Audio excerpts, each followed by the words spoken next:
সুপ্রিয় দর্শক, আসসালামু আলাইকুম। এই ভিডিওতে আমরা নবম দশম শ্রেণীর গণিত বিষয়ের অনুশীলনী 16.1 থেকে 6 নং সমস্যাটি নিয়ে আলোচনা করব।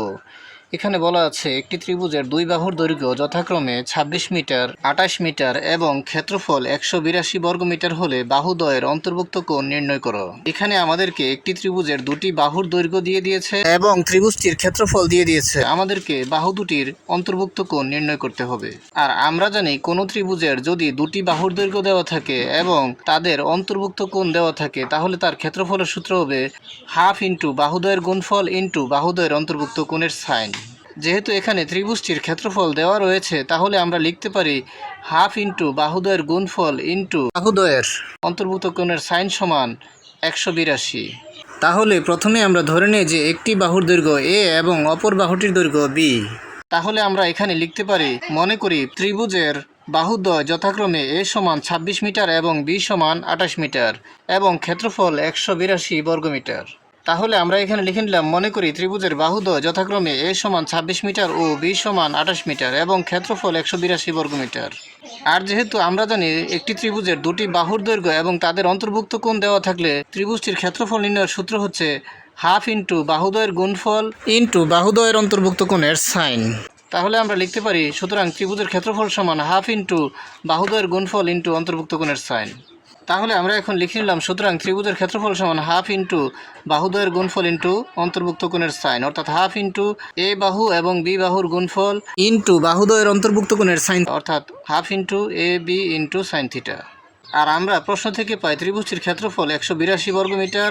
তাহলে আমরা এখানে পাই 182 সমান half into A B sine theta. তাহলে আমরা লিখতে পারি 182 সমান half into 26 into 28 into sine theta. তাহলে আমরা এখানে লিখে নিলাম ত্রিভুজের ক্ষেত্রফলের স্থলে 182 এবং হাফের স্থলে হাফ, আর এর স্থলে এর মান 26 এবং বি এর স্থলে বি এর মান 28, এখানে 28, তারপর সাইন থিটা। আমরা এখানে দেখতে পাই যে এই 26 এবং 28-এর সাথে এই দুই ভাগ অবস্থায় রয়েছে, তাহলে হয় 26কে অথবা 28কে আমরা 2 দ্বারা ভাগ করে দিতে পারি। আমরা যদি 2 দ্বারা 26কে ভাগ করি তাহলে হবে 13, অর্থাৎ 13 দুগুণে 26। এখন আমরা এখান থেকে পাই 182 সমান 13 ইন্টু 28 ইন্টু সাইন থিটা। তাহলে আমরা এখান থেকে পেয়ে গেলাম 182 সমান 13 ইন্টু 28 ইন্টু সাইন থিটা। যেহেতু আমরা এখান থেকে থিটার মান নির্ণয় করব, তাহলে আমরা এই অংশটুকুকে ডান পক্ষ থেকে বাম পক্ষে নিয়ে যাব আর এই বাম পক্ষের অংশটুকুকে বাম পক্ষ থেকে ডান পক্ষে নিয়ে যাব। তাহলে আমরা পাই আবার 13 ইন্টু 28 ইন্টু সাইন থিটা সমান 182। তাহলে আমরা পেয়ে গেলাম 13 ইন্টু 28 ইন্টু সাইন থিটা সমান 182। এখান থেকে যেহেতু আমরা থিটার মান নির্ণয় করব, তাহলে সাইন থিটাকে বাম পক্ষে রেখে দেব। আর সাইন থিটার সাথে যে 13 এবং 28 গুণ অবস্থায় রয়েছে, এই 13 এবং 28কে বাম পক্ষ থেকে ডান পক্ষে নিয়ে যাব। তাহলে এই 13 এবং 28 ডান পক্ষের অংশের সাথে ভাগ অবস্থায় হবে, কেননা বাম পক্ষে গুণ অবস্থায় থাকলে ডান পক্ষে ভাগ অবস্থায় হয়। তাহলে আমরা পাবো সাইন থিটা সমান 182 ভাগ 13 ইন্টু 28।